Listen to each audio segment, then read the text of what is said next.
Startup business guidance, brand name suggestions, registration guidance, marketing tips, business development ideas కోసం మా licence శాస్త్ర company MD Nagendra Babu గారిని సంప్రదించి పూర్తి వివరాలు తెలుసుకోండి. మనం బిజినెస్ కు వేసే తొలి అడుగే మన బిజినెస్ గ్రోత్ అవ్వడానికి ఉపయోగపడుతుంది. So all the best.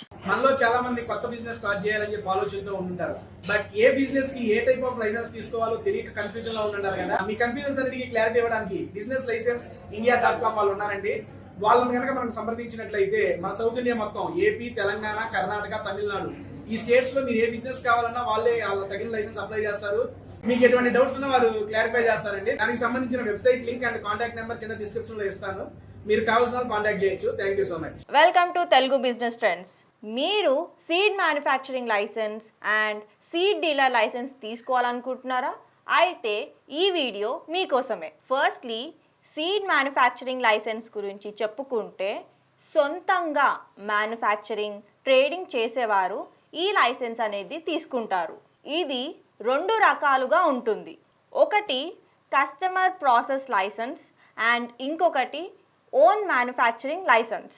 ఇందులో 5000 స్క్వేర్ ఫీట్లో గోడౌన్ అనేది ఉండాలి మరియు seed processing machinery, pre clear, fine clear, gravity separator, seed tester come dryer, weighing machine, ceiling pouch packing machine మరియు మెషిన్ బ్యాగ్ క్లోజర్, ఈ మెషినరీస్ అనేటివి compulsory ఉండాలి. సీడ్ మ్యానుఫ్యాక్చరింగ్లో రిజిస్ట్రేషన్ చేసుకుంటే గనుక పార్ట్నర్షిప్లో కన్నా ప్రైవేట్ లిమిటెడ్లో రిజిస్ట్రేషన్ చేసుకుంటే మీ కంపెనీకి వాల్యూ అనేది ఉంటుంది. సీడ్ ప్రొడక్షన్ ప్రోగ్రాంలో భాగంగా డిస్ట్రిక్ట్ వైజ్లో, క్రాప్ వైజ్లో అండ్ వెరైటీ వైజ్లో ఉండాలి.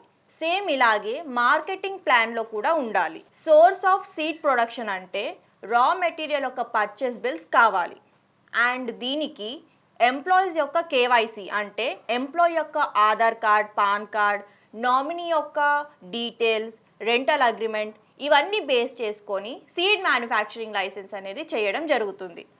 దీన్నే సెంట్రలైజ్డ్ సీడ్ లైసెన్స్ అని కూడా అంటాము. గోడౌన్ లేని వారికి కస్టమ్ ప్రాసెసింగ్ సీడ్ లైసెన్స్ అనేది చేస్తాము. లైసెన్స్లో మ్యానుఫ్యాక్చరింగ్ లైసెన్స్ ఒకటి అండ్ ఆఫీస్ అడ్రస్ ఒకటి మెన్షన్ అయి వస్తుంది. క్వాలిఫైడ్ డీలర్స్కి మాత్రమే ఈ కస్టమ్ సీడ్ లైసెన్స్ అనేది చేయడం జరుగుతుంది. నెక్స్ట్ వచ్చేసి సీడ్ డీలర్ గురించి చెప్పుకుంటే ఇది ఓన్లీ ట్రేడింగ్ లైసెన్స్ మాత్రమే. వేరే వాళ్ళ సీడ్ ప్రొడక్ట్స్కి ట్రేడింగ్ చేసేవారు ఈ సీడ్ డీలర్ లైసెన్స్ అనేది తీసుకోవడం జరుగుతుంది. దీనికి వారి యొక్క KYC, labour licence, trade licence ఇవన్నీ బేస్ చేసుకొని ఈ లైసెన్స్ అనేది చేయడం జరుగుతుంది. ఇన్ కేస్ మీరు ఫుడ్కి రిలేటెడ్ అయ్యే సీడ్స్ని ట్రేడింగ్ చేస్తే కనుక మీరు food licence and trademark అనేది తీసుకోవాలి. ఈ లైసెన్సెస్ వచ్చేసి 5 years వ్యాలిడిటీ ఉంటుంది. మేము all over Telangana seed manufacturing licence and seed dealer licence చేస్తాము. నేను ఎక్స్ప్లెయిన్ చేసిన seed manufacturing licence and seed dealer licence information మీద మీకేమైనా రిక్వైర్మెంట్ ఉంటే కింద ఇచ్చిన నెంబర్స్కి కాల్ చేయండి. మా ఎగ్జిక్యూటివ్స్ ద్వారా పూర్తి వివరాలు తెలుసుకోండి. మా బ్రాంచెస్ వచ్చేసి తెలంగాణలో హైదరాబాద్, ఆంధ్రప్రదేశ్లో వైజాగ్, కర్ణాటకలో బెంగళూరు అండ్ తమిళనాడులో చెన్నై.